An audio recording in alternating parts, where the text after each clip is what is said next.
Welcome to Between the Covers, the show for readers and writers and lovers of books.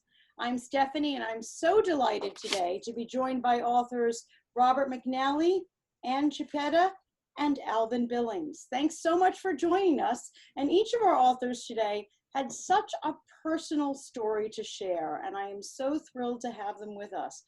Our first author is Mr. Robert McNally, who I think wins the award for having the most descriptive book title I've ever seen.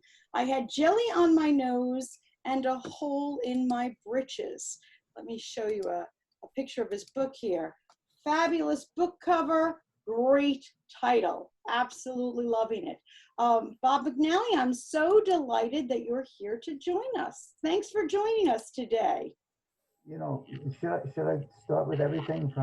I was born in Bridgeport, Connecticut in 1932 during the height of the Great Depression. And I was only there living with my grandmother and grandfather and my father and mother and my sister Judy, who was a year and 9 months older than me. And I was just about a year old when it was decided that we would head for Middle Village in Queens, where my grandmother's sister was a cleaning woman, and she wound up president of the crematory in Middle Village. And so she hired my father to be a worker there, and there was a home in the premises of the crematory, you know, outside the crematory, but within the gates. And we went there when I was approximately 1 year old, and we stayed there till I was about 3. This was known as Crematory Hill, with a cemetery across the street and a crematory right there where we were. And the days were nice. I loved it there. And the evenings were scary, especially with my mother. She was afraid when she'd hear cars outside stopping, then people getting out and hanging around where we lived, because everyone that worked in the crematory, including the president, they were all gone. So we were left there. My father would go to a saloon, and so we were really left alone. And it was interesting. But during the daytime, there were all sorts of people outside going over the hill, the unemployed, people who they referred to as bums. Tell me, what made you decide to write the book? What was that? When did you decide to write this book? When did you write it? I was 34 years old. Okay. And in October, I'll be 88. Wow. So it's a long time ago. Yes. And I started to write the book, and I mostly wrote that first book up until the age of, well, the book went up to the age of about 13, but I went a little beyond that till I was 16, which it was going to be one book, but it wound up being 3 books. Wow. At different ages along the way. But I find most interesting is my childhood. When I was 2, 3 years old, it was fantastic. Living on the crematory hill, you know, where every day you would hear gunshots, bugles blowing, and all sorts of things where they were burying men from the First World War. And the crematory had funeral car after funeral car coming in all day long, about 7 cremations, and there were 7 retorts, and a retort being an oven. And I didn't have much to do with any of this, but I was there. For instance, there could be crowds, you know, of hundreds of people, because I'm trying to think of the famous soldier where his son was kidnapped, and the kidnapper was cremated there that Oh, day really? Oh, so with you have hundreds famous of people. people, and I was among all these people, and this is how my life went along. You know, it was very, very interesting. I even say, because of all this, friends that I had years later said, I don't believe I'm ever going to die. And I said, oh, I believe it. I sincerely believe it, you know, and I was just a little kid. And if we played, I didn't care for gangster playing and soldier playing and all that stuff. But I was a kid with my friends.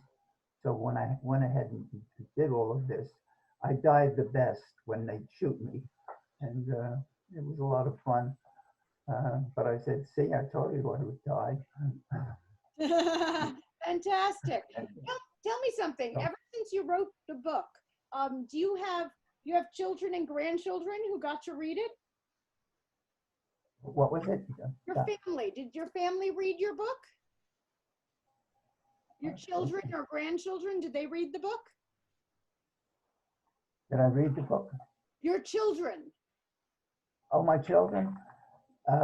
Not as they have read it, yeah, but in parts, you know, and they enjoy it. They think it's good Good, good. and so on.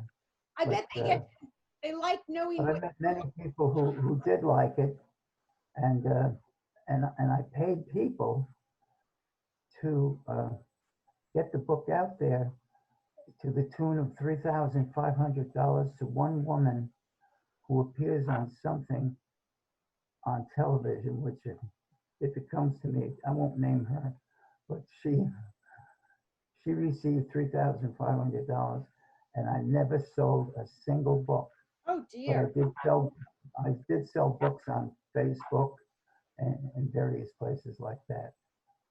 Uh, so it's successful in a smaller way. I heard something like to be successful, you have to have sold about 300 books. And I thought it was millions, you know, and I don't want any money. I said, uh, I want millions of people to read the book. I just feel it's a fun thing, you know, hearing a little boy telling his story. And that's what it is. It is the little boy in me that did that. Even as I've gotten older, I rely more on what I thought of when I was a thinker. I did very poorly in school, didn't want to be in school, and I would just sit there all day long thinking the subjects I wanted to think about. And that was So it's a great picture of you as a young man. Absolutely. yeah, that a newspaper took that picture, and I won for the week along with a black child. That was funny in Bridgeport, Connecticut. A black child won, and I won for the week, and two girls won. But at the end, they gave it to someone else. But it wound up on the cover of this book, and I think that outdoes everyone. That's a great That was a picture. winner. That's a great So, picture. And congratulations on the book. I'm so glad you wrote it. what? I'm so glad that you wrote it. Congratulations on the book. Oh, good. I'm thankful. Yeah. Yeah, I, there's a lot of good things in there, you know. yeah, Sometimes there's a little tidbit of a thought that when I read it years later, when I was maybe in my 50s or 60s, and I'm reading, and I said, oh, I never thought about this. And that is that my grandfather was in the hospital and he attempted suicide. He took a bottle, broke it, and ran it across his wrist. And my mother and father just got word on it, and they're talking about it, and I'm not listening. And they were pretty loud. And I'm playing marbles on a rug in the dining room. And as they're talking and I'm not listening to them, they got to the part where he cut his wrist. And when they did that, they spoke silently. And that alerted me to listen. oh, And I got a kick out of that because I didn't, as an older person writing about my childhood, come up with that one. I remember And it was when they whispered that suddenly what they're going to say is very important, and everything else, forget about it. absolutely. Well, thank you so much for writing the book and for joining us. Our next author, Ann Chiappetta, wrote not one, not two, I think 3 books. I might be wrong about that. The book that I read, A String of Stories from the Heart to the Future. And there are some interesting stories there. Anything ranging from poignant to a little paranormal. Some definitely fun stuff. I'm so thrilled to have Ann Chiappetta with us today. I know she's also, besides an essayist, a poet. So thank you, Ann, for joining us. Yeah. Hello. Thank you for having me. Oh, such a pleasure. And I love the book. I must admit, I read probably 5 books a week just because of what I do. Wow. But Yeah. yours I was especially thrilled with because they were in short snippets. So I thank you for that. Oh, you're welcome. You know, I think it bodes well, especially, you know, our attention span nowadays. Yes. And I've always loved short stories oh, because of that. Yeah, I agree with you. Totally.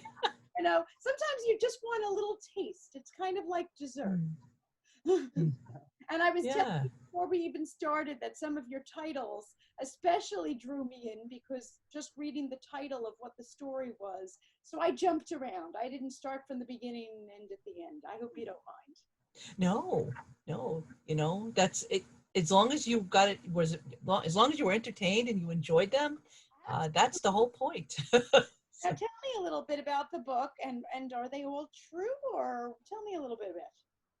Oh, well, I'm the kind of writer that draws upon my life experiences when I'm writing something. So there might be a lot of biographical content. There might be a little, but I mix it up. So the paranormal stories, believe it or not, are from some personal experiences I've had over the years. Really? Yes. Oh, I had no Kind of. idea. Yeah. You're Yeah. a writer Uh, and what's the word I would use? A diviner? I'm not sure how to a say it. no, someone who just kind of stays open to all the possibilities. Okay. Yeah. And I'm a lover of science fiction. So the last story, Lafayette 10, is my first, like kind of hard science fiction short story that I ever wrote. I love horror. That's why Yes. Bad Medicine was written. So the collection itself is just kind of like a little bit of everything, and it reflects my reading life, my writing life, and my life just in general. Now that you've had a taste of writing horror and science fiction, is your next book going to be focusing on one of those new genres, or do you like this kind of short story format that you get to do a little bit of everything? Oh, I don't know. I'm actually working on a novel right now. It's a coming of age story in the baby boomer era. I figured it might kind of sell pretty well because we have a lot of baby boomers out there, including me. So I'm going to try my hand out at that and see what happens. That should come out sometime next year. Wow, okay, a novel. How far along are you with it? And tell me about that. I'm probably almost all the way done with the draft, the first draft, and then I'll probably spend another 3 or 4 months fine tuning it, and then it goes to my editor, and then she picks it apart for me. And then after that, it'll hopefully pass muster, and I'll have it out. So Fantastic. yeah, the working title is called Tarnished Hope, and I think that's where it's going to stay. So Okay, well, you'll have to come back when then we I can. like it. It sounds good. thanks. Honest hope. Yeah. Artist Hope, very nice. Now, tell me about your process when you're writing, especially because these were short stories, and I know some of your other books were essays and poems as well. You know, do you write a story, for example, all in one shot, as opposed to a novel, which many people would outline first and such. Tell me how that process goes. Sure. Poetry is great because you can write a poem in a couple of days. It's very focused. It's very succinct. So I love poetry for that reason. And short stories take a long time. Okay. Yeah, I have to be ready for them. You know, kind of like an outline. You know, I have to be in the character in the moment. Sometimes you got to just let them set a little while before you go back. So, you know, in essays, my nonfiction essays and poetry are I write them the quickest, and the fiction is usually the hardest. So, yeah. I would think so. When you're writing fiction, my fiction writers that I've interviewed before seem to be one of two camps when they write fiction. One is the plotters, the ones who plan everything out and they have characters developed and outlines and everything else. And then there's the ones who just swing by the seat of their pants and they sit down and they just type or write and it just kind of flows right out and they don't even know where it's going to go. Do you? That's me. That's you, huh? Yeah. I just like, oh wow, that sounds really great. Let me try that. And if it doesn't work, I delete it and I just do something else. Wow. So you're not one of those like plan it all. I'm a pantser. Yes. Oh my! I am always so jealous of pantsers. I have to tell you, I'm very, very jealous because I think that I am much too cerebral, and I would love to get to a point. You know, I maybe I need the right setting out of my office, etc., that I can just sit there and just let it flow. I can't even imagine. Is it rain? Is it exciting? And do things ever go in a direction that you didn't expect it? Oh, it's funny you said that. They go in. Sometimes I'm surprised by how things transpire. Like sometimes I'll get stuck and in the plot or in the progression, especially like in the middle of the book. You know, they call that the doldrums of your novel, where you're the bridging chapters between the beginning and the end, and you're like, oh no, how do I get from the beginning to the end? So just recently in my novel, I was mulling over a whole bunch of stuff in the plot, and how to tie everything together and weave in the elements. And I was going over it with my daughter, and I was talking to her. Well, I was really talking to me, but she was sitting there listening. and I talked myself out of the problem. I was like shocked. I was like, oh my gosh, I figured it out. So that's how I work. Yeah. I find a lot of times people will call me, whatever the problem might be, whether it's a writer's block issue or something else. And while they're telling me what the problem is, they're actually solving it themselves because they're talking about it. Yes. Yes. So and that's the beauty of creativity. Yes. I make some people really anxious. But to me, I find it just a beautiful process, and I just that's why I'm a writer. It's just it really taps into all of the things that I think art and creativity brings out in people. So fantastic. Now, do you have favorite authors that you gobble up, or are you? I love science fiction and fantasy, but I also like regular fiction. So John Irving is one of my favorite fiction writers. I think some of his stuff is just bizarre, but it's so engaging. I can't tear myself away from it. I love Stephen King and always have. Oh, well, his books scared me so much. As a kid, I was just like, I don't know if I could read them as a kid. That's terrifying. Yeah, I know, I did. I like classics. Right now I'm into a Pearl S. Buck phase. Yeah. I'm reading something from 1953 right now, and it's just so beautiful. They're just so eloquent. And then I like science fiction, like Terry Mancour and Larry Correia and steampunk, Monster Hunter series. So yeah, it's all over the place. have time to write? Because it sounds like you read a lot. I do both. Wow. Yeah. Fantastic. And when I say read, I mean I listen, because I'm visually impaired, so I don't read print anymore. So I have trained my brain to listen the way I used to read. So everything is audio content. And I love Audible. The National Library Service has a Braille and audio reading program that has narrators that volunteer to read books. So I've been doing that for many, many, many years. Oh my God. And some of my books are up on both. So yeah. Fantastic. Anne, tell me a little bit. I'm so grateful that we have Audible and the National Library Program and such for providing audiobooks. You're a writer. Can you explain to me a little bit about your writing process since you're visually impaired? I would love to. Oh, sure. You want like the technical part? I guess. I guess. Okay. I don't want to put anybody to sleep, I'll be like, I'm talking about all this technical stuff. It's like, oh.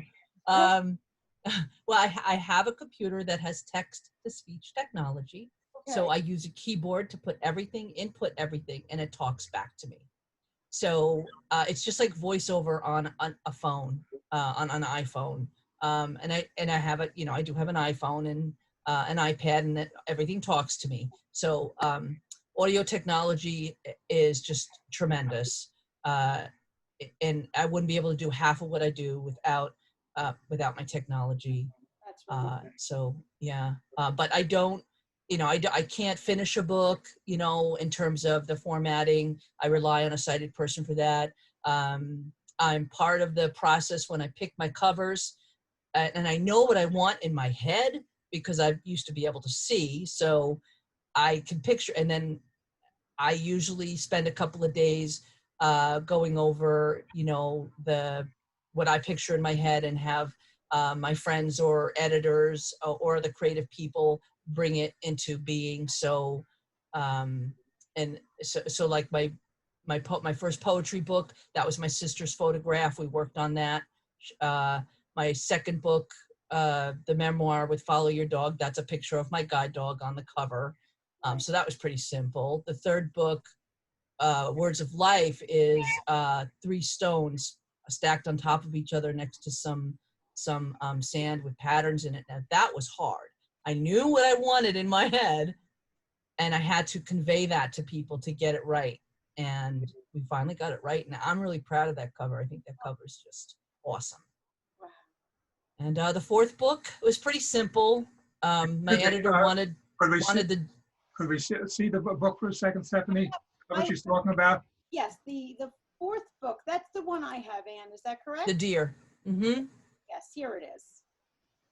Here's that one. My editor pretty much said, no, we have to have that one on the cover, because she was very struck by Bad Medicine. She wanted with the demon deer. So yes, I said, okay. And everybody, all of our viewers need to read Bad Medicine, and then you'll get the cover. Yeah, right. So yeah, so there's a tie in there. So yeah, I have a lot of help, and I wouldn't be able to do what I do without people that want to help. So that's wonderful that you have a lot of help, but you have a lot of skills too, that you're for us who sit down and we take a lot for granted, and I'm just dazzled at how much you can do. Thank goodness for technology. That is yes. Thank goodness for technology. For sure. There's so many times I think that in a day that we get frustrated with technology, but what a gift it is. Yes. Yes, I agree with that. Absolutely. So you're working on this novel that's going to be coming out. Any thoughts on what that cover is going to look like yet, or still in development? Oh, don't know yet. Okay. I have to wait for the muse to tell me. I understand. Absolutely understand. Well, thank you so much sure.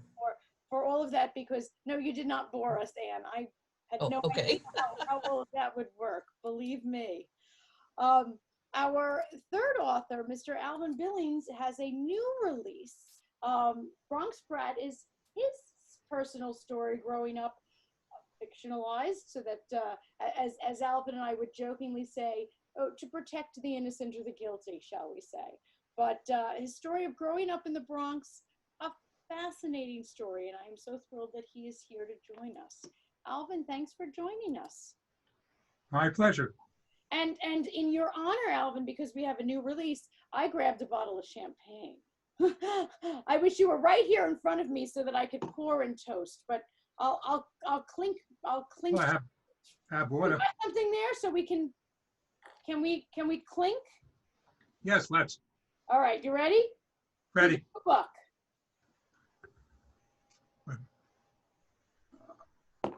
To the new book. Here, here. Thank Good you. stuff.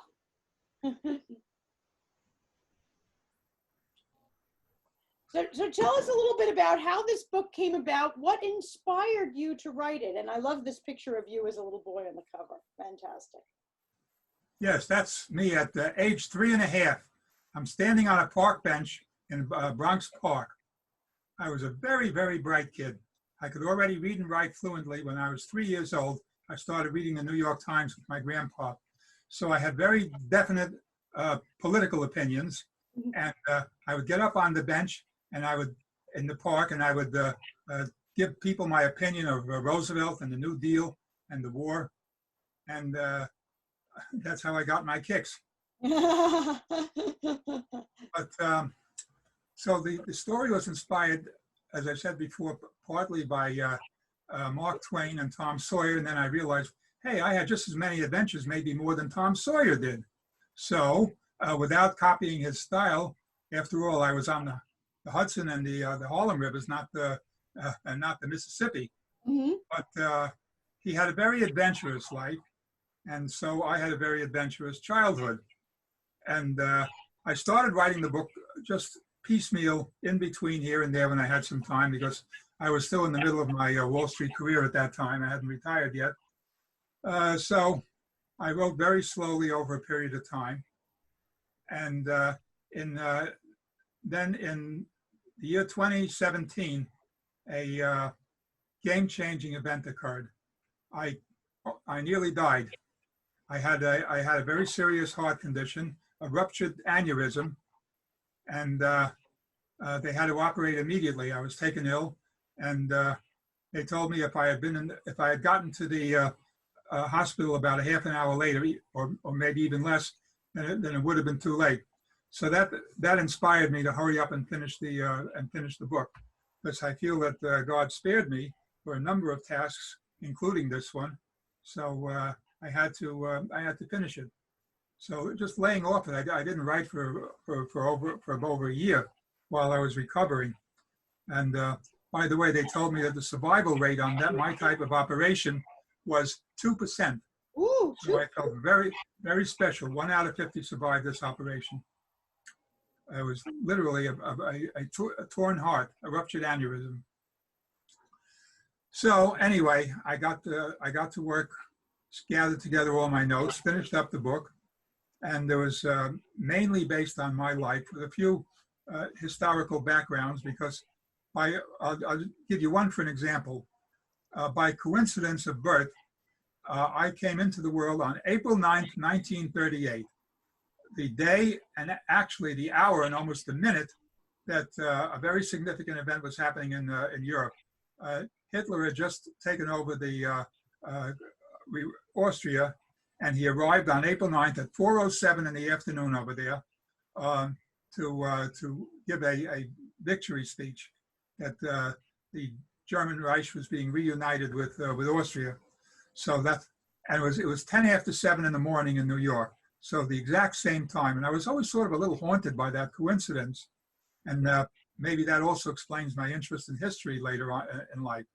And I got good marks in school, but history, I was always the best. I once got a 99 on a history Regents, and then I protested and I won on the protest, and they gave me 100.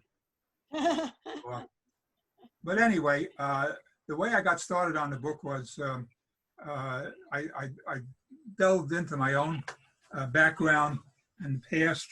I was the oldest of 4 children, and I was like a third parent to my sister, who was a very wild kid. So at the age of 14, I had to be like a parent to an 11-year-old girl. Wasn't easy, but her parents had very little control over her, so I had to step in and reinforce them. And then there was Michael and Carol, the twins. I had a twin brother and sister who were 7 years younger than me. They were born in 45. So what was unusual about my book, especially, I think, was the historical perspectives that I put in, that every once in a while I would shift from the first person narrative to what was happening elsewhere. Yes. And I was a very rebellious kid. When I went to kindergarten in the first grade, I was very bored because they had very little provision in those days for advanced classes, and the nearest advanced placement school was very far away. So I had to adapt to a regular class, and I was very bored and very rebellious. So I hit upon, because in the first grade, kids really start to write, read and write, and they would make their letters as the block letters A, B, C, and I was very bored with that because I could read and write and fluently, and I was already reading on a 5th grade level. So I started acting up in class and shouting out the answers before everybody else and all that.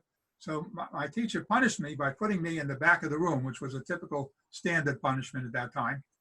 And she didn't know, but she was actually doing me a favor, because this room had been occupied by a 5th grade class the previous year, and their books were still there in the back. So while the kids were just barely scratching out the alphabet, I read my first full-length book, which was Washington Irving's Knickerbocker History of New York. Oh, And I was fascinated by it. And that developed a lifelong interest in history.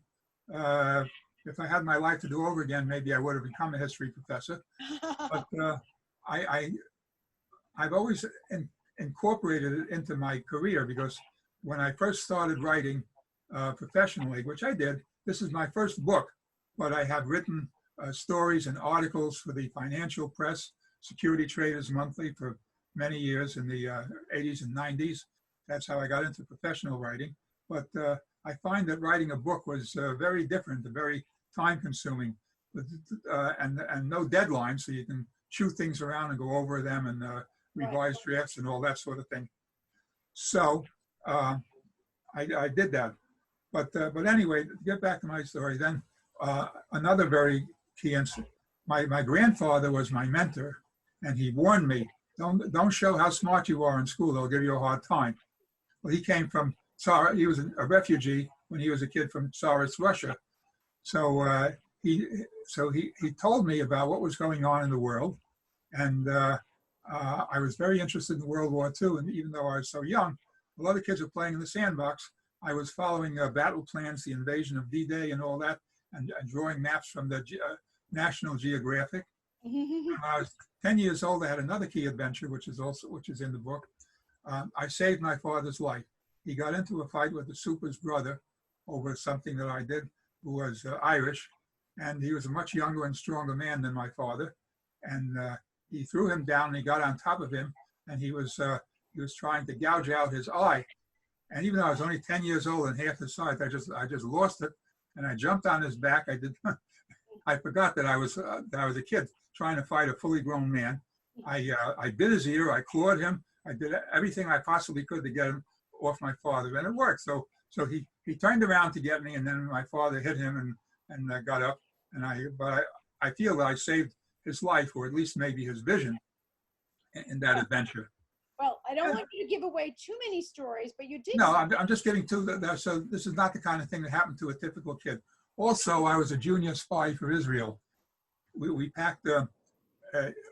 We had something going with a toy company who they're still in business. So I won't name them today, but they provided us with the wrapping, and they provided us with models and designs, and then we took real guns, and then we painted them with that cheap plastic paint, to make them look like toys, and we sent them to kids in Israel to help Israel to get guns to fight back with. in 1948. So that was a pretty high adventure in my life too. Absolutely. Alvin, let me ask you something, and I want to ask all of our authors here, because you mentioned that this was the first time that you wrote a book. You've written other things, and that it was different and maybe even harder. Any thoughts from all three of you about was writing your book harder or easier than you thought it would be, and why? Because I know we get a lot of people who watch who are writers themselves. Oh, and you're probably the most experienced with writing because you've written 3 already, I believe. Well, this is my first book. I wrote a series of magazine articles as associate editor of Traders Magazine and Security Traders Monthly, 2 professional magazines in the Wall Street industry, over-the-counter brokerage firms, Right. over-the-counter brokerage firms. Book, right? I wrote for them for about 10 years.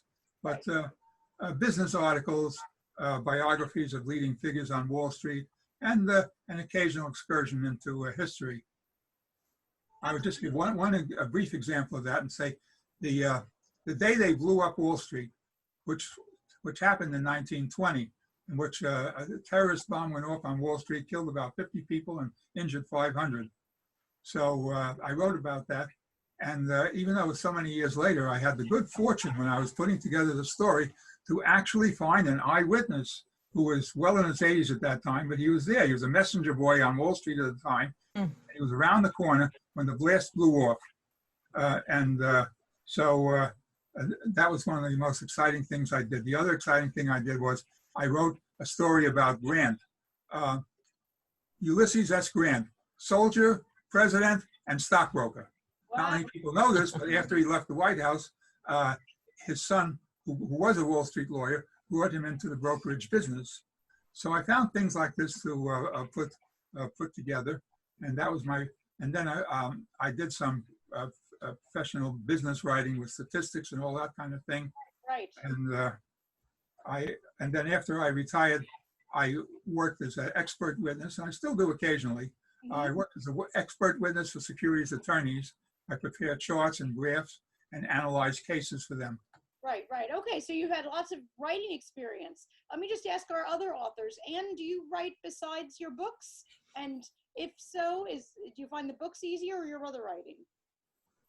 Oh, I write articles, nonfiction essays, and Okay. of course, my poetry. So yeah, I write all the time. I'm always writing.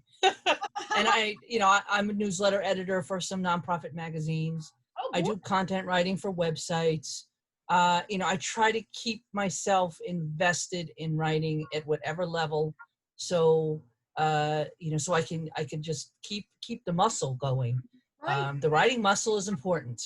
So I didn't realize you did so much other writing. I knew Alvin has been written in other places. I didn't realize you did so much other writing as well. yes. Yeah. Well, you're going to have to do me a favor and send us some of those things, just because Okay. on the website where we have your book and such, if you would send me links to some of your other things so I can put them on the website and promote them. Sure. That would be fantastic. Thank you so All much. right, I will do that. I do have to go. Yes, I I'm know sorry. You do. Oh, that's okay. Thank you so much for Thank joining you. us today. You're very You're welcome. welcome. Good luck, everybody. Thank you, and please send along those links. Okay, I will. That would be great. All right. Have a good afternoon. You too. Alvin, Bye.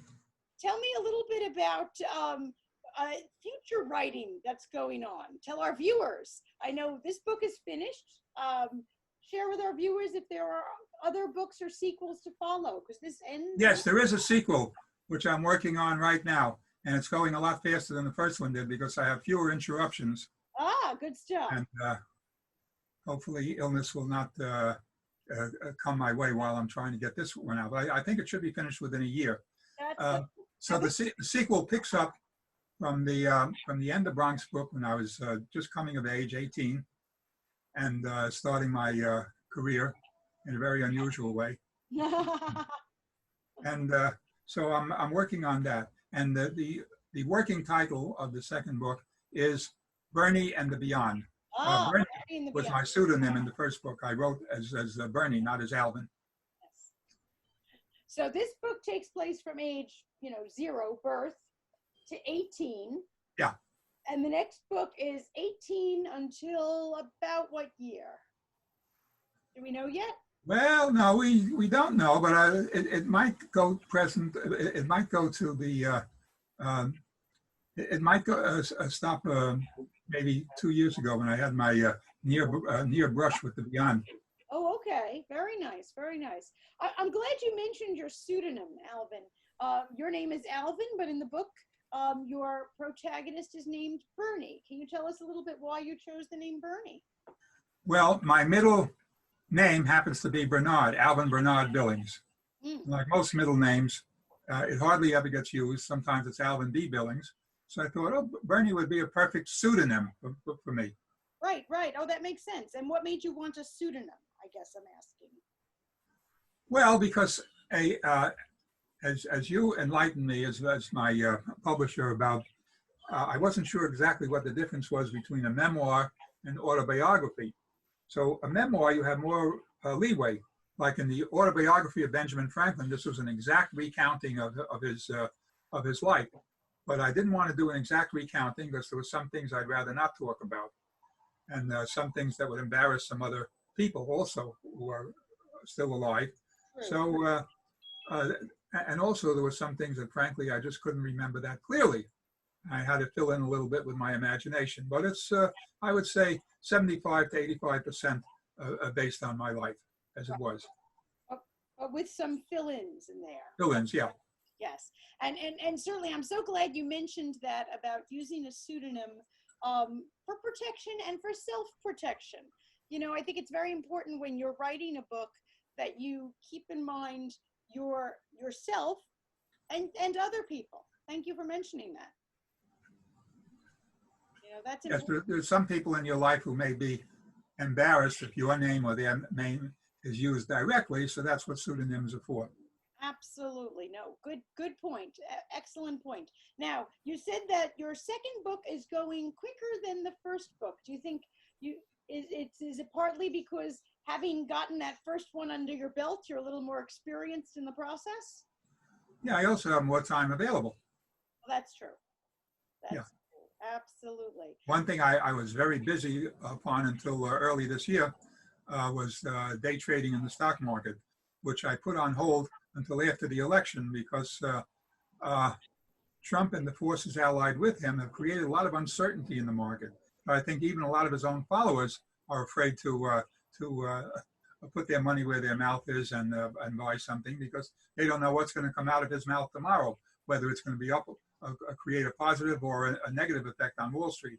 So I decided to put my market trading on hold and focus on the second book and getting a little business here and there from my lawyers on security expert witness. Mm-hmm.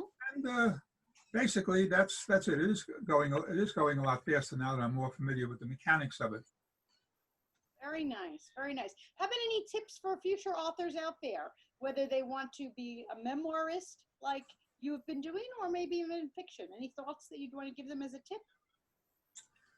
Well, a lot of it depends on your personality. Some people think, "Oh, well, I didn't have a very interesting or exciting life. It would be boring as a memoir, and super boring if I did it as an autobiography."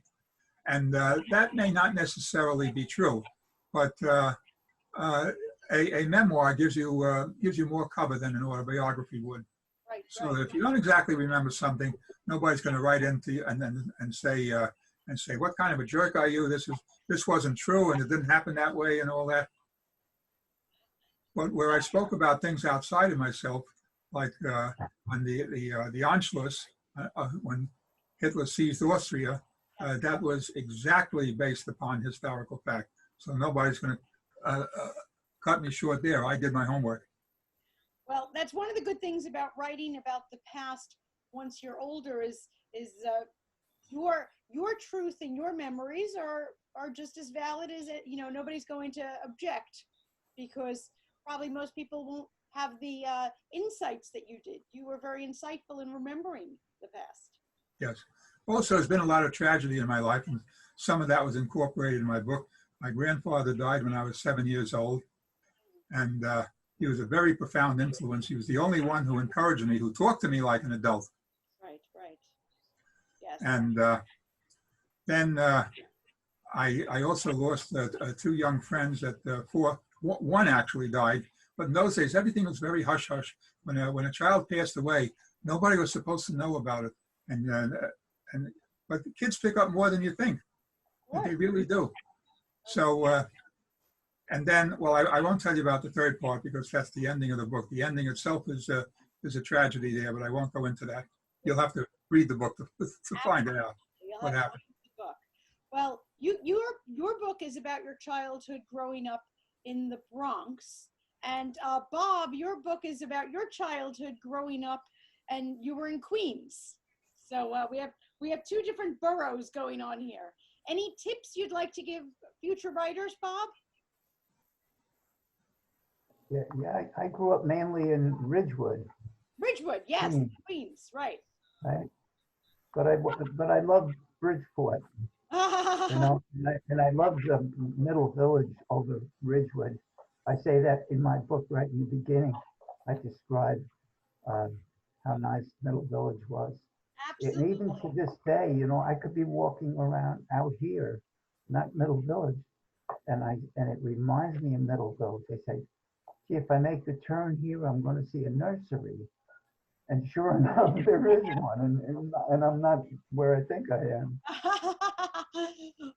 Well, I love that I have both of you on, and we have two different boroughs going here. So if you grew up in Ridgewood, you might want to check this book out. Like the main years of a young person's life, you know. Exactly. It was a nice town, I guess, in a way, but I always criticized it. Absolutely. And then when I got married, on weekends, sometimes I'd go and get a couple of beers in Ridgewood in a bar, and then I'd buy my wife a sandwich in the Jewish deli that was across the street from the RKO Madison Theater. By the way, I have so many good stories that are maybe bad. You know, I went up on the RKO stage to prevent Dracula from killing a young lady in a bed. Oh And I boy. went across yeah. This was they did live things in the RKO Madison Theater in Ridgewood, you know, and I would get caught up in things, and I would just show off. And what my friends to this day, they always say, this guy was really cool, you know, I mean, he could really do all these things. It was crazy. Fantastic. But that's what I wanted to say. There's a few things I didn't mention, if I could do that. Sure. And it's things like, well, now it's still in the first book, but it's approaching the end of it. I'm just 13, and it was Halloween, and we always did things, but now we were getting too old for Halloween. But without going into where we were, what we were doing, and everything like that, the main thing is we started a fire to keep warm. And in the morning we came back because it was a Catholic holiday, the day after Halloween, and we went back to where we were that night, and I saw the fire. The other guys were all smoking pipes and cigars and cigarettes, and I gave all that up. And yet I wound up the only one that wound up with lung cancer. Imagine that. And I smoked 10 cigarettes in my lifetime. Oh my gosh. But anyway, I look in this fire that we had created the night before, and I saw a face. And I went over to it, kicked things around and called my friends over and said, take a look at this. This looks like a real baby. It did. We went to the 104th Police Precinct, told the cops. They didn't really do much about it. Everyone today would blame them for the crime. And I said, no, they didn't do anything wrong. We didn't do anything either. We started a fire, but we didn't put it out. Right. Somebody came by in a car and tossed the little girl into the fire. And whether she was already dead, I hope she was gone. Not that she had to suffer and burn to death there, because all the rest of my life I think of her all the time, especially around Halloween. You know, that was sad. But I went on to be the first and only person who captured a black widow spider in the northeastern states. And then I have in here the Mad Monk of Russia. I don't know if you noticed that. Sergius M. Trufanov, he was famous in 1917, and he had to beat it over to America to survive. They wanted to kill him, you know. But anyway, Excuse me, was that Rasputin? I was 19. I cremated him because I was working for the crematory. Oh boy. Okay. Imagine that. I And can't this do- is somebody, you know, that I heard of. Right, right. And I Wow. wound up being the one that cremated somebody, you know, that was My famous. And my dad cremated, you know, like, what's the baseball player? Well, I'm He sure had the a book is just disease. filled What was with the name? fun stories like that. I Absolutely. can't even think. Just chock filled Gee, with. but anyway, and so many people that were famous, but I didn't. I only did that one because a man asked me to help cremate someone that night. All the other men were gone, and I was just a cleanup man. I wasn't burning bodies, especially not after that little girl died. Glad to hear that. So I have all of that in here. Well, Okay. my Halloween was a little My more third book. conventional than that. At the Park Plaza Theater there in our neighborhood, they had a Halloween party to, everybody would dress up in costumes and compete for a prize. So I made the costumes for my kid brother and sisters, and they won a couple of times in the years that I was doing it. I was very proud of that. But I took just scraps laying around the house of cloth and just odds and end pieces, and I made costumes for them. Terrific, terrific. Well, we're going to have to wrap this up. One final thought, Bob, to leave our viewers with? I'm sorry? Do you have a final thought to leave our viewers with? Because we're going to have to wrap this Yeah, I up. was going to say, this is an interesting one. Alvin made some sort of point somewhere that I think my books are, in a certain sense, incorrect, where I call them memoirs. I think it's more like a biography, Okay. but I call it memoirs, and the journey that I took at a young age and everything like that. And the Okay. other important thing that I must say, and everyone knows this, if you called up all my friends, was he daring do? Was he? This guy did all kinds of crazy things where his life was always at stake, jumping off bridges onto flat cars that were going under the bridge and things like that. And they never bothered me. Nothing bothered me. I was fine. I never got hurt.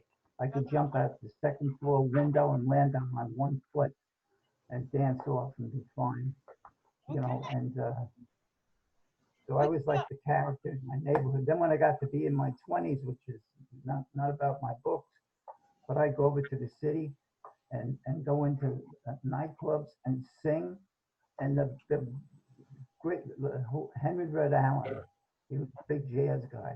He put his arms around me, thanked me. Bob, that's the next book, right? We'll save that one for another day. Alvin, any last thoughts you'd like to leave our viewers with?